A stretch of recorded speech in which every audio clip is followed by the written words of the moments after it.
right, run the North. Will and Jason, week 15. It's depressing to say week 15. I feel like the season has just flown by.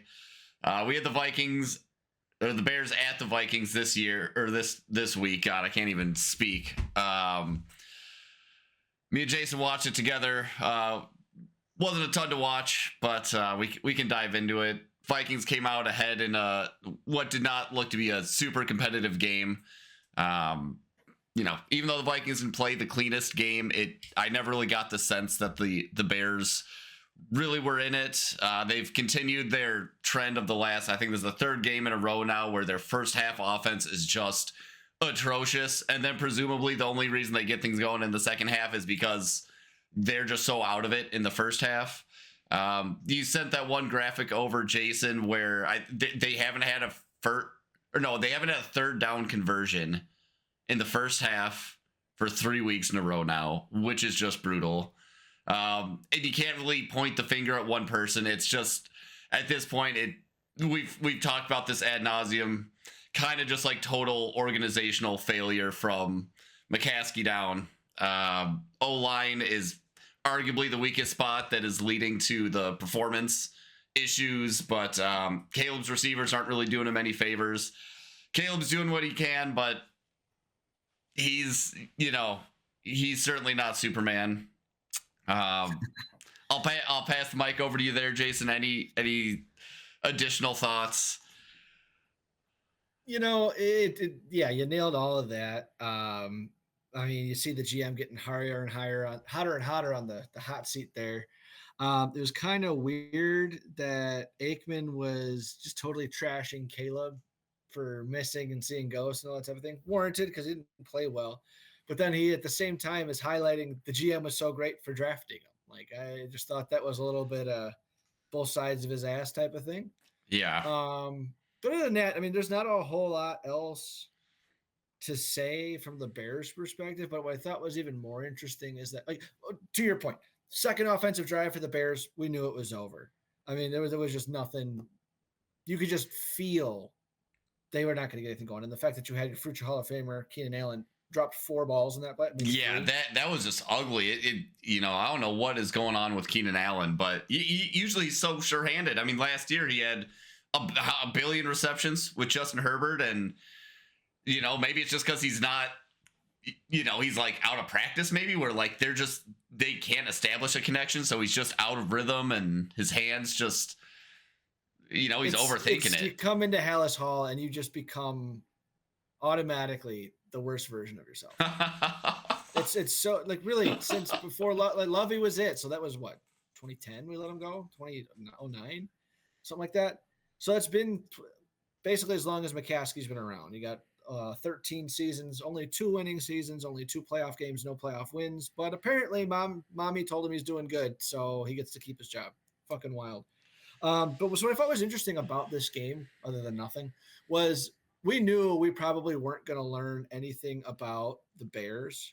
Mm-hmm. But I don't feel like I really learned anything about the Vikings coming out of that game. No, I think it's like pretty much the win we've grown accustomed to seeing in the back half of the season, pretty much since like week 4 or 5, when the offense had a strong start, and then it really became the Brian Flores show for most of the year, and that's what we saw today. The defense was pretty suffocating. Obviously, not a lot of first downs for the Bears. Offense wasn't terrible. They put up 30-plus points. Looked a little iffy, little stop and go. Sam Darnold was a bit inaccurate, which we've seen. Made a couple knucklehead throws. I'm trying to think or look at the box score here. If he just had the one pick, or if he had multiple. Sam, he just had the one. Just the second one was called back or something because it was either a holding or something. He technically threw 2, only 1 made the box score though. Yeah, both to Tyreek Stevenson, which is even more annoying. But yeah, it's what we've come to expect out of the Vikings. The defense really outperforms the other team's offense, and then the offense does enough to get us over, that finish line. May not look pretty, but hey, a win's a win. We're right on the Lions' tails for the division. Hell, for first in the NFC North, we're right behind the Eagles too. Gosh, I thought I heard him say at some point during the broadcast that the Vikings own the tie over the Eagles because of their record against. No, yeah, I think it's record against the same opponents, or maybe like strength of schedule wins. Conference, maybe. Conference wins, conference schedule. That's what it is. So, assuming the Motor City Kitties stumble one more time and the Vikings keep taking care of business, what I was talking about last week could very well come true. We might take the NFC North. At this point, I feel like I'm overconfident, so it probably won't happen. However, talking about the NFC North, do you think the Bears get one more win this season? Or are they is it just they've closed the book, they've turned the chapter, they're just like, I don't know, they look like a shell of a football team out there. And I guess I'm curious, do you think they muster up enough spirit to get one more win this year? Or is it just like... It's not likely. And I would even venture so far to say is it's not even in their own hands. Like, it might all come down to if Geno Smith plays the Seattle game, because they have Detroit, Sure. Seattle, and then Green Bay to wrap it up. So unless Green Bay benches everybody, which they've had that opportunity before against the Bears, where they had the last game of the season where they should have benched everybody. They say, no, fuck you. It's the Bears. We're going to bury you. So, yeah, I'm going to go with no, which will just give the next GM, a top 7 pick maybe, because I think they're sitting right at 9 right now.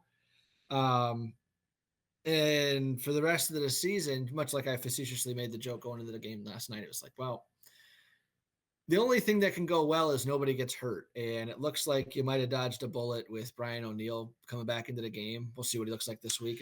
I didn't hear anything. Well, because he came back in and then he left. And I don't think he came in after he exited the second time. So that would suck, losing both of our bookends. Granted, the new guy, Cam Robinson's been filling in admirably for Christian Darrisaw. Mm-hmm. Left tackle is probably more important to have like a higher quality guy there than right tackle. But yeah, obviously we're hoping not to lose Brian O'Neill. That being said, knock on wood, we really haven't been bit by the injury bug this year, like a lot of teams have. Okay, we lost CD. That was a big one, but Cashman was out for a couple of games. Gilmore's been out for a couple of games. We haven't had any really. Pace was out. Gosh, I wasn't even paying attention. I don't even know. I think he played last. Yeah, he definitely played last night. Okay. I think Gilmore was the only person on our active roster that did not play last night. So getting back to if the Bears are going to win one more game, I'm thinking about like, what do they have to play for? I mean, they're not playing for the owner. They're not playing for the GM, Ryan Poles. Doesn't seem like they care to play for Thomas Brown. Is that his name? Yes. I feel like the only thing keeping them honest and the only reason they might want to win is for Caleb. I think they know their rookie quarterback needs to get that confidence. But that's the only thing. I'm putting myself in their shoes. Like, what else is motivating you? It's like, let's do it for Caleb. Like, I don't care. I'm not doing it for the coach or the organization. Like, let's win one for Caleb. I could see him pulling something out. What you got? The Packers. You got the Lions. Who's the last one on your schedule? So it goes Lions, Seattle, right? So yeah, Geno Smith isn't starting. I could see you. Honestly, I could see you winning 3, closing out the year. The Lions are incredibly banged up at this point, which you love to see. Karma for all the dirty ass shit that they do. Dave Montgomery's out. That I think that's gonna be huge. That's gonna be hard for them. I mean, he is their workhorse, and he's that guy where it's like when Dan Campbell puts his balls out there on 4th and 3 and just runs it off the between the guard and the center. He's that guy. Can Jahmyr Gibbs be that guy? I don't know. Also, could this have happened earlier in the season so my teams with Jahmyr Gibbs could have popped off a little more? Nope. Had to wait until I was eliminated from the playoffs. Jeez. So yeah, we'll see what happens with the Lions. I could see 1 or 2 wins for the Bears to close out the season, maybe even 3. This last game was so gutless. Like, dude, this ain't a movie. Like, I think that's all cute and stuff, but there's no fucking way. Everybody in that locker room, anybody that's on 3+ years, so that's DJ, it's Cole Kmet, it's the rookies, and our right tackle and our pass rusher. That's it. So I just named half a dozen guys. So you maybe have a dozen guys that are still going to be for sure be here. But you got to think that the way that this is going, it's definitely a new head coach. could Oh yeah. definitely be a new GM, which means half these guys aren't even going to be here. So no, nobody is playing for Caleb. They're all, as the nature of the business, mercenaries playing for themselves, Right. not selfishly like an asshole, but just like I need to put out the best tape Sure. possible. Sure. Because it's not just about having equity within a building, like within your team that you play for this year. Tape lasts forever. Yep. And it goes with you wherever you go. So really, it's an audition now. You're just auditioning. Okay, yeah. There's going to be some intangibles. Like, did I put my head in the sand and just say fuck this team? Some GMs care about that. If you're looking for a new job, did I continuously show effort? Did I continuously execute? Was I, did I Mm-hmm. all those simple coach speak items that do show up pretty evidently on tape, and then once the tape is shown, then the second or even the third part of the character side. Did he show intangible? Is he a guy I want in my locker room? Or is it good enough tape where I don't give a shit where he's just going to produce? So, yeah, no, Bears aren't winning another game. It was gutless. Like, seriously, dude, they went for it on 4th and 1. Like, I love that on the first drive. I love it because fuck it, what do you got to play for? But, like we were questioning the first year Dan Campbell, was like, that really fucks the mindset of your team for the rest of the game. And a team this fragile, it was only, if it was good, it was going to be good. If it was going to be bad, it was going to be exactly what we saw today. And I think, too, that's probably why they pulled Brian O'Neill. Like, they put him back in so I could go. I'm hoping he didn't re-injure it, but it's like this game was so over Right. at that Right. point. Keenan Allen's got 3 drops. Odunze drops a touchdown. You got picks getting called back. You got the Doug Kramer shit not checking in. He's only done that play 20 times this year. Not to mention he cost us a game by fumbling. Like, it's just, how do you – they're so in a different spot. And you listen to these post-game press conferences by, Brian Thomas Brown's saying all the right things. Okay. Mm-hmm. The players are saying all the right things, but when they're asked, like, so it's week 15, why are we still having troubles with execution? And like, yeah, I don't know, man. Like, what to tell you? Like, dude, it's week 15. It's okay. I'm going to still put this to Eberflus. The last comment I have just in general. You didn't know, like, Eberflus told you what the team identity was when he got signed on. It's going to be hits and hustle and all this stuff. We're 3 3/4 seasons in, or sorry, we're 3/4 way through the 3rd season. I still don't know what their identity is. And that's the biggest thing. So my 3-word is going to be go hire Vrabel. The national media is on that. I've been saying that for 4 weeks now since Eberflus was fired. Well, maybe a week or 2 before that, because he's the only one that's going to cut through the bullshit. Who knows? Maybe the cancer will get to him too, and it'll be the worst version of himself in Hallis Hall. But who cares? Like, I'm like done. In the last decade and a half, we are the bottom 3 franchise. We are questionably bottom 3, and we're probably not 3 worst ownerships. And like we said, winning forgives a lot of evil or masks a lot of evil. Well, we haven't had that in a long time. We are now in our second longest losing streak in franchise history. The first was 2 years ago. Oh, I thought it was last year. It was 14 wins. Yeah. Because it was the last season, then into the next season. It was 14 consecutive losses. Yeah, well, let's look at that. Let's look at that graphic you sent of just like the Bears record over the last 15 or so years. You got 2011. 2 years. I highlighted this 2011 because that was the year that George McCaskey took over as the chairman of the board, and there's 3 or 4 other family members on that board. They all tell me he's doing great, so I must be doing great. You're full of shit. So yeah, like I started the show off, 2 winning seasons, a lot of 500 seasons, but 2 winning seasons. 2 playoff appearances, no playoff wins in 13 seasons for George McCaskey. What does that tell you, Will? What's the first thing that comes to mind? Oh, are they worse than the Jets? Yes. Are they worse than the Jags? Yes. Worse than the Panthers? Parallel. Yeah, it's a rough go. I mean, they haven't put a lot on tape. What was the year they went 12-4 in 2018? Nagy's first year. Nagy got he got coach of the year that year. They went to the playoffs. That was the double doink year. That was who's the quarterback? Second year. What he went to the Pro Bowl that year? Yeah. Yeah, and he was the MVP, the Nickelodeon most valuable player. Wow, was it that long ago? Oh my God, I feel like that was only 2 or 3 years ago, where the Titty Kisser was MVP. That was several head coaches ago. Jeez. So the crazy thing is too, they fired Lovey on he was 10-6 and they fired him. Yeah. Ouch. And since then, so 13 years, he's had. Let's go down the list. He fired Lovey. Then you had Fox, Tressman, Nagy, Eberflus. So that's 13 years by 5 coaches. That's just 2.5 years a coach.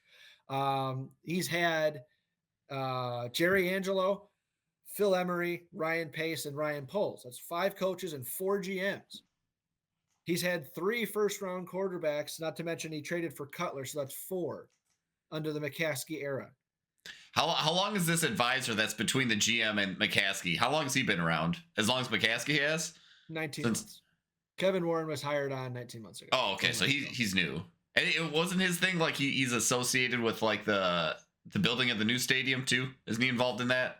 Well, yeah, he was your guy, and he built the Vikings stadium. Oh, that's what it was. From there he left to become the chairman of the Big Ten football, and he was one of the people that wanted to shut down football period for Big Ten during COVID. Now he's here to build a stadium that isn't getting done because he can't play the game with politics in Chicago. And he's a guy that's supposed to be banging the table. He's not a football guy. He's a business guy, which is the worst type of person you want to be answering to in a football building, which is exactly what we just had with Ted Phillips before. It was like, oh, Ted Phillips is gone. Oh, wait, we can do worse and get another not football guy in here making football decisions, which is the whole thing we talked about last week with Brian Poles getting pissed that he came in because he wanted to answer directly to ownership. Anyway, enough about the Bears. Fuck the Bears. Well, hold on. I want to back up a little bit. I had one question I had in the back of my head. You're talking about coaching. You've been calling for Vrabel for a few weeks. How much say do you think Caleb Williams has in the head coaching search? None. No. You don't think he gets any input at all? As in, like, I would like to work with this guy. No. Zero. Do you think in a different organization he would get some? You can't do that. As an organization, you couldn't do that. He has no pull. He's not Mahomes. He hasn't done it. Now, I'm going to say that with the caveat of you make the decision based off what's best for Caleb, but you don't take Caleb's opinion. You do it with the growth of the quarterback as the one and only. Sure. But you don't say, hey, Caleb, who do you want?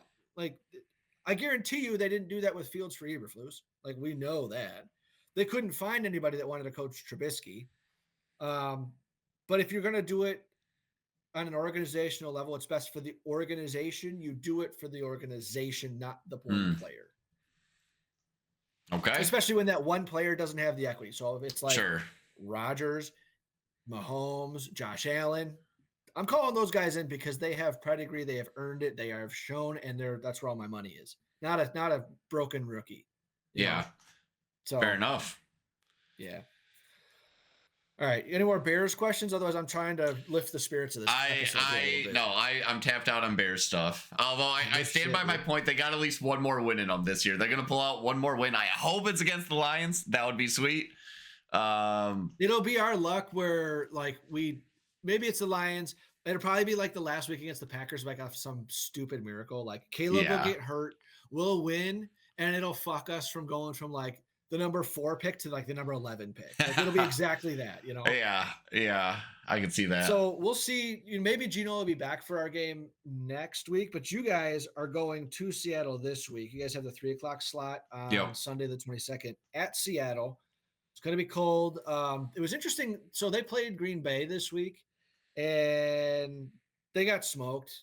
I mean, they looked really bad when Geno Smith went out. They weren't looking great before he went out either. Exactly that. So my question is not one, is Geno more of a guy? Because like we've been talking the last couple of years, like maybe they did draft a quarterback. But then 2, more important to the fan base, fuck you, Seattle. Is the 12th man still a thing?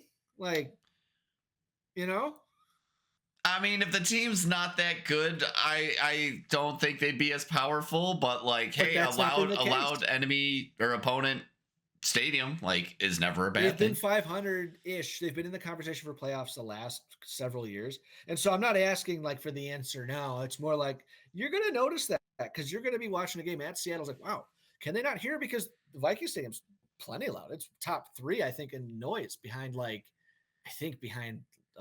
New Orleans. And I'm sure there's another one. But keep an eye out for that this week. It'll be interesting to see, especially, you got teams getting ready for playoffs. Like you got to dial in all the weird stuff that you don't think about. Right. Yeah. What I'm most interested in is how we play DK Metcalf, because as a DK Metcalf fantasy owner, I've been painfully aware of like how little impact he's had for Sure. the back half of the season. Um, Yeah. it seems like he's just kind of getting the same sort of bracket covers that Jefferson is, where, there's just always going to be safety help on him. And I have noticed that with Brian Flores' scheme, sometimes we do leave people with, pretty big pockets of separation On islands. Yes. on islands. And DK Metcalf is just the kind of guy that seems like he can exploit that if he gets the ball in his hands and he gets 2 or 3 steps or he gets ahead of steam.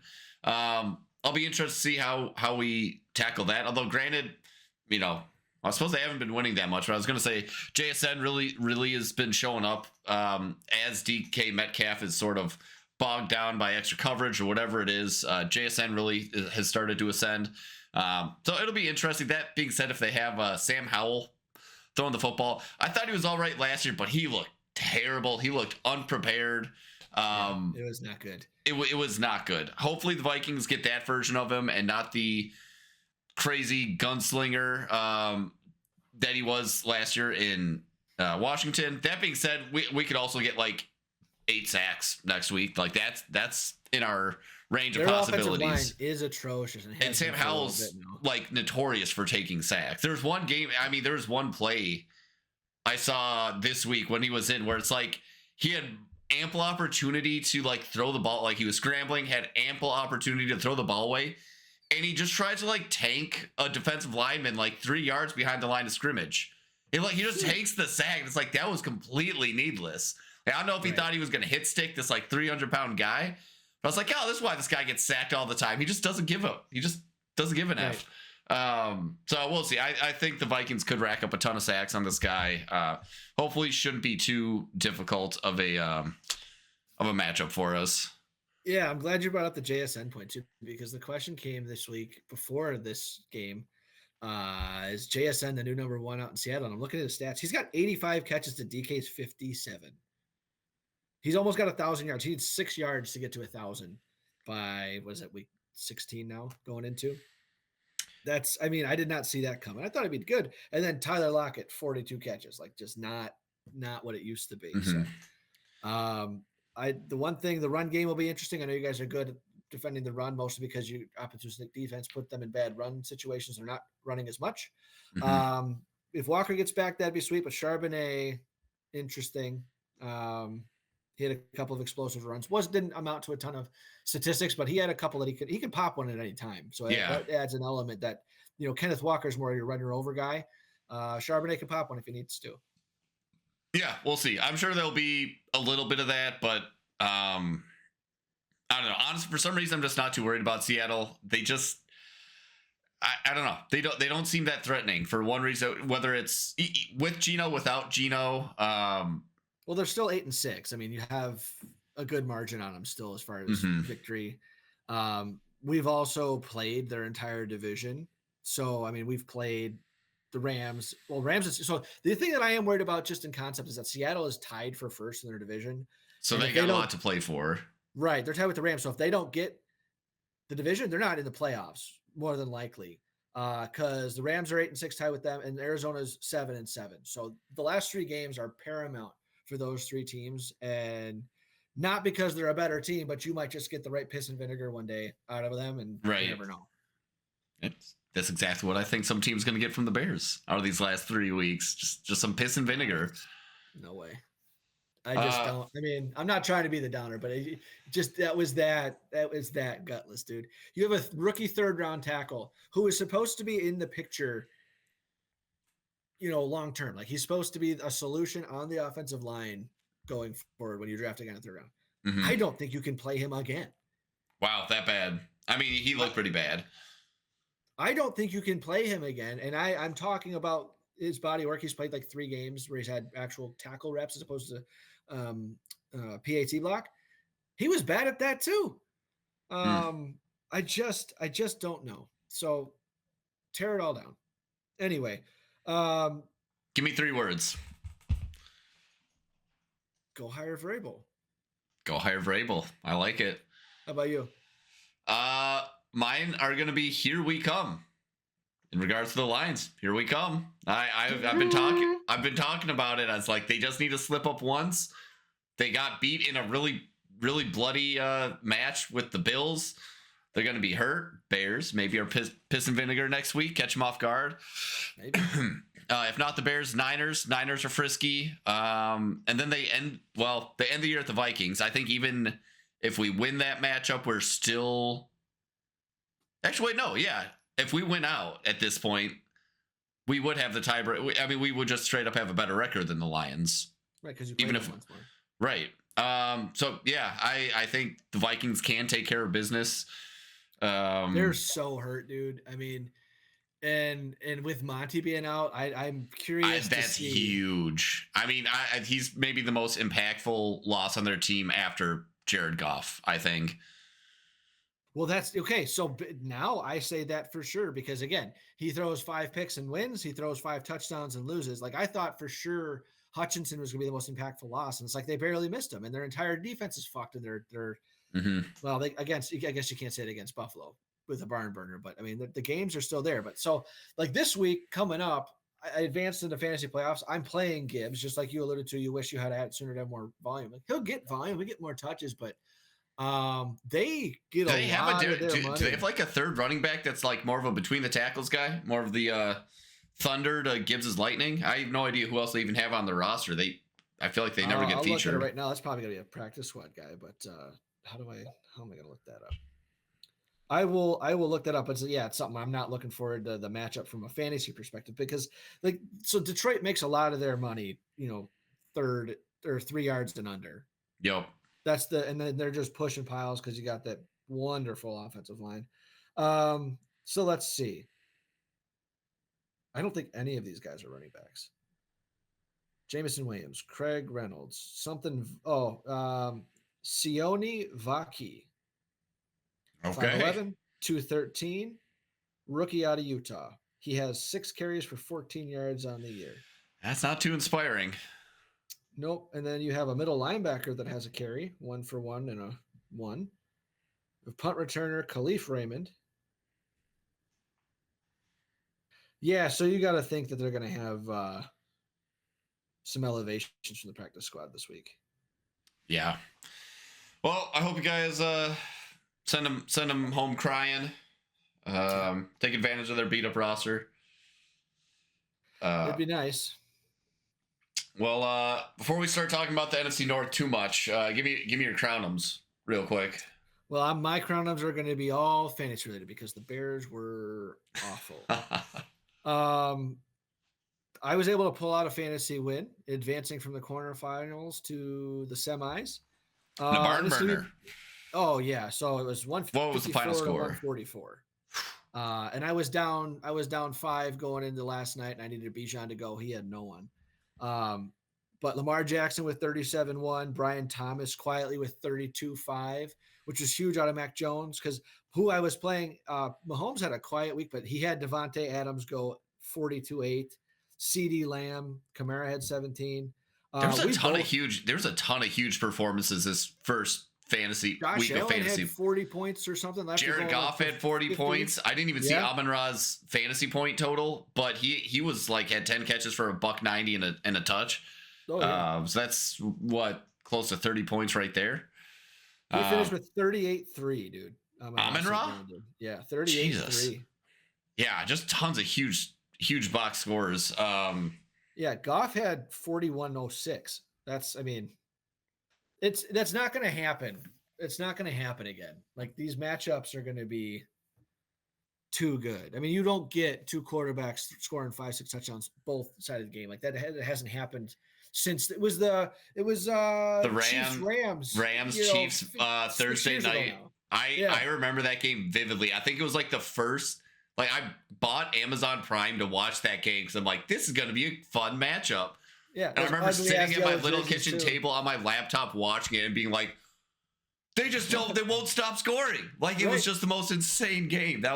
I distinctly remember that matchup. But the Detroit Buffalo game lived up to the hype and then some. That was just nuts. Hell yeah. So those are my shout outs for that week. I mean, coming up this matchup, I'm a little nervous because I got to go up against Puka Nacua. Drake London has got Gibbs as a projected over 20. McBride. It's gonna be weird. His bench is stacked too, so I don't know how he's actually gonna end up playing this week. Um, yeah, I mean, I need a lot of health. I need Brees Hall, Bijan, Garendo. Apparently, my season like lives or dies with Garendo because I can't trust DeAndre Swift anymore. It's going to be a lot of rookie receivers, Neighbors, Sutton, Worthy, Brian Thomas. So There's hope. There's potential there. You got the ceiling to carry you through. Boomer bust. So where are you at with your Crownums, shout outs, fantasy? Yeah, Crownums. First one, Vikings related. We'll give it to Grenard for that sweet one for the sweet strip stack. That was great. But even more so for his interview after the game, where a reporter asks him about it, and he says, "Oh yeah, there's no better feeling in the world than a strip sack," which is totally fine to say. But then, completely unnecessarily, he adds on, what do you say? There's no better feeling in the world than a strip sack. Sorry, wife, essentially. Or like, don't tell my wife, which is like, you didn't need to add that last part on. It's hilarious that you did. But like, you didn't need to, no one was taking it there. No one would have assumed that. So I just thought that was high, baby. Vibes are high. Yeah, I just got a laugh out of that. I was like, you just dug your own hole there, bud. Great performance. Funny post-game interview was great. And then just a crowd for everyone that got to watch the Buffalo Bills play the Detroit Lions. That was a sweet game. Josh Allen just is looking superhuman. Obviously, flying high after getting engaged to whatever this fucking woman is. I don't know if she's a supermodel or a singer or an actress or whatever she is, but he's obviously he's feeling it. He's feeling good. Yeah. Congrats to everyone that got to watch that game. That was fantastic football. So she's an Avenger, I think. Oh, really? I think she's one of the spin-off with Hawkeye. Sure. I think that's that chick. Actress. Yeah, I'm not really up to date on my Marvel movies, but that would stand to reason. So I'm excited to see. Well, no, I guess I got to pocket this one because we're not talking Christmas yet. I'll save it for Christmas. I wanted to talk about the Netflix hosts and stuff coming up. They announced who's all going to be on that. No, we could talk about that now because they announced it this week. So what are you talking? I have no idea what you're even talking about. So Netflix is they bought the rights to the Christmas Day games, and so they have. What? I didn't know that at all. Oh yeah, bud. Interesting. So, can you find? I'm going to put this in the chat here so you can look at it simultaneous. There's a link in the chat to an article. If you scroll halfway down, you can see all of the faces that I'm looking at. Mm-hmm. And so, because they don't have a broadcast team, they had to go get all these different mercenaries on it. Right. And that's what's surprising to me. It's like they have no infrastructure for this, so they're just going to broadcast one game. Well, they got some big names on here. You got 22 people that are on this. I mean, Kay Adams, love her. Nate Burleson's good. Drew Brees, Robert Griffin III, Mina Kimes, Scott Hansen, Devin McCourty, Jason McCourty, Greg Olson, Ian Rappaport, Gene Steratore, JJ Watt. Like, cool, right? These are big names. Surprised they didn't get like McAfee. I feel like he would have been a great. Although I guess he's more of like a podcasty guy. Well, although he goes behind the desk on College Game Day. He's got Game Day, right?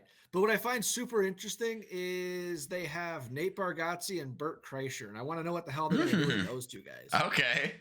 I mean, they're sports guys. Hopefully they can make us laugh. But yeah, I don't know if they're going to have their own segment or maybe they're going to do one of those things that like Fox will do where they do their little skits before the game. You know what I'm talking about? You see like Rob Riggle go nuts. Exactly. Yeah, I'm picturing something like that. You know, I saw, I don't think Prime's doing it now like every week, but right after the Tom Brady roast, Amazon Prime had Nikki Glazer on post game. Mm-hmm. And so that's Whitworth, that's Sherm, that's Gonzalez, that's Fitzmagic. Yeah. And she comes on and she just basically roasts, and Krista Thompson. Basically just roasts all of them and basically just talking like I want to suck Tony's dick like the whole time. Amazing. It was awesome because it was funny and witty, but also how uncomfortable the rest of the panelists were. Right. As Nikki's just going is like, this is what I do. Yeah, I do remember seeing that actually. That she's funny, which I like. I have no idea where she came from. I don't know what she does. I know she was there for that roasted Tom. Okay, stand up. Yeah, because I know she was there for the roast, and then she showed up on post game show after a pregame show. Yeah, good at what she does. Good roaster. Oh yeah. Yeah. So yeah, that's what we got looking forward to next week. Yeah. Fantasy wise, for me, I got Josh Allen in my fantasy playoff. So Josh Allen didn't even need to do all that. My team just had a completely flat performance. I think it's like my lowest total of the entire year. Go figure. Yeah, you got Saquon and DK both cashing in under 10 points. There's just no one on my team. The best performer I had was on my bench in Devonta Smith, which I benched first Sincere McCormick. I don't know why I did that. I mean, I know why I did that, but the Raiders. The coach is like, let's get him 100 yards. I was like, hell yeah, let's get him too. That guy's so full of shit. Yeah. Sick player, but my gosh, he has no clue what he's doing with anything for years.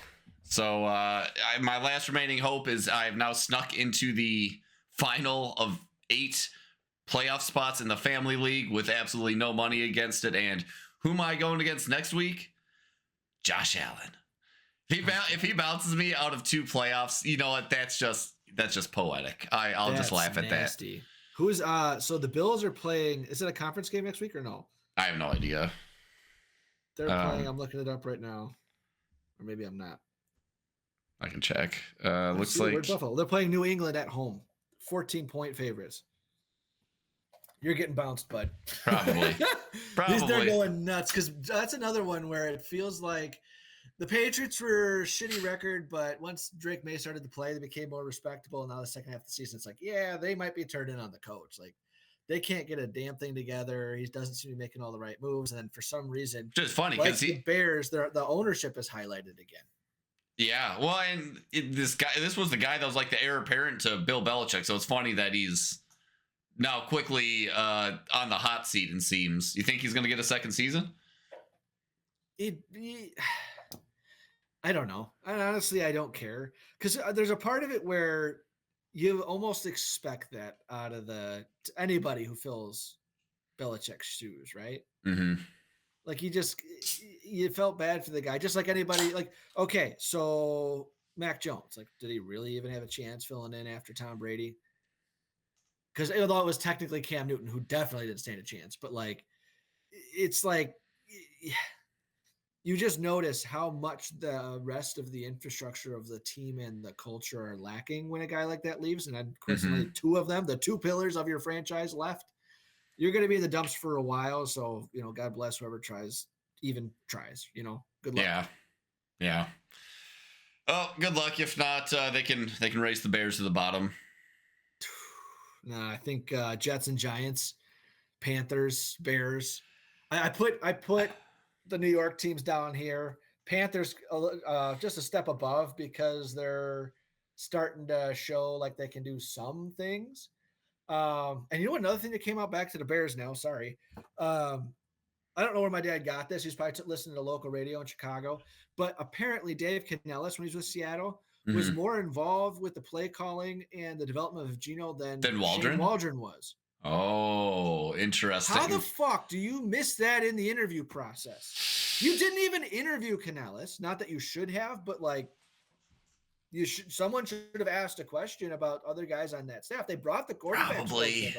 Who the fuck? Like, so yes, whenever Poles, McCaskey, Warren come out, we're gonna have a long and thorough process. Fuck your process. Why can't it be quick and easy? This is the guy. I don't even need to talk football to know that Vrabel's the guy. I don't want to fuck around with the guy who's like, oh, it's his turn. Yeah, you got to go through the Rooney Rule. Well, guess what? We have president, GM, head coach, OC, DC, every position coach except for the offensive line coach. We have the Rooney Rule covered. We have black coaches, black management everywhere. Like, let's just get the coach and let's just put all the other stuff aside and let football be football. Holy cow. Well, I hope you get your guy. We won't, and we'll fuck that up too. Vrabel's just sitting on the sidelines this year? He's not coaching anywhere? No, he's an assistant with the Browns. Oh, that's weird. Well, just like Salah's, he's actually an offensive something coach with consultant with Green Bay, I think. The Packers, because him and LaFleur were together. And, yep. And they're all under the Shanahan Bros, and whatever. That's another interesting thing.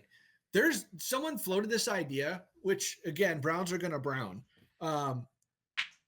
Bring Jameis back and compete with Watson because they might just cut Watson and eat the money outright. But to that point, too, it sounds like someone tried to push, and I don't know what the source was, but someone tried to push the fact that they want Vrabel to be the head coach and they're going to fire Stefanski. If Stefanski That's becomes not going to available, fix anything. well, so then it's like all of a sudden Stefanski's available.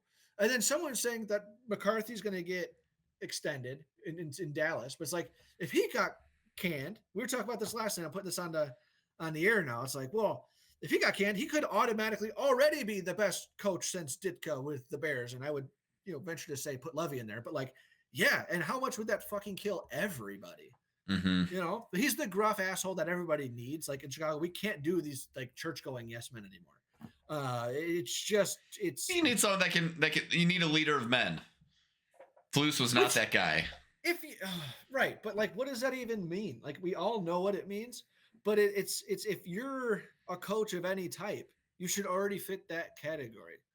Not every coach does. I think it's an undefinable thing, but you know it when you see it.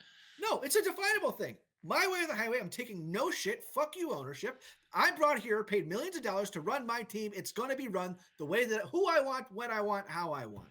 I'm not. Yeah. I don't give. I like that definition. I have my standard. I have my culture. I am not going to give in to the bullshit politics. You worry about the business side. I worry about the football side. Sign my check and fuck right off. And Jason, I'm starting to think you should send your resume in for this job. I'm a leader of men, just not for pro football. I lead a team. I do it at work, and guess what? We crush numbers. Like, what are we doing? Yeah. I promised I wouldn't talk any more Bears. All good. I like seeing you riled up. December 17th. We're a week before Christmas, and I'm already doing mock drafts. Kill me now. Not literally, but that's we're closer to doing mock drafts than we are, talking about anything exciting. It's not like we have playoffs to look forward to. I'm not doing mock drafts, but I know who I want the Vikings to draft. Person or position? Person. Tell me. Will Johnson. Defensive back from Michigan, Will Johnson. Yeah. There's no way. Love that. There's no possible way. That would be amazing. Unless he breaks his foot, like practicing before the combine, like there's no way he falls. Yeah, apparently he's going pretty high. Like I guess he's pretty good at this football game. For sure. Really? He's that good? No, he's better than that. Oh, wow. I didn't realize he was that good. He's a fucking stud, dude. Hopefully he breaks his foot then. Don't worry. Jacksonville will ruin him, or the Giants will ruin him. Yeah. Maybe but he's not. He won't get out of the top 10. Like, even if it's like one of those ones, because this draft is already rumored to be pretty shit in terms of depth of talent. Like, there might only be a dozen first round grades. So there's nobody convincing. You might have one lineman or two on either side of the ball, but there's not like like last year everyone drafted a tackle because there's a dozen of them in the first round. It's not. You got slim pickings. It sounds like. Well, we'll see. That's who I think that would be awesome. I would get his jersey most likely if he did end up on the Vikings, but maybe not likely. So we got 3 games left. We're going week 16, 17, and 18. Throughout the league, they designed it this way. Throughout the league, you got a lot of division games coming up, and a lot of those games are going to matter, especially in the North. Going to be excited to start talking. Who are we afraid of? Who are we not afraid of when it comes to playoff matchups? Sure.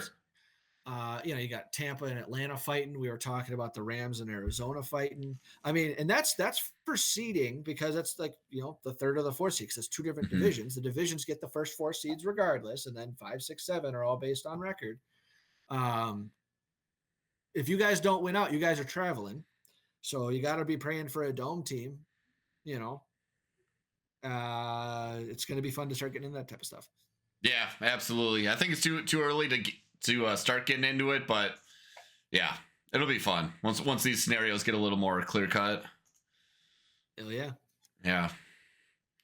Well, I think we covered a lot of ground today for a game that was pretty inconsequential. You got any other final thoughts, or should we put a bow on this thing, given that it's Christmas in a week or so? Yeah, good Christmas wrapping pun there, bud. Yeah, gotcha. Well, cool. Will and Jason for Run the North, week 15. See you later.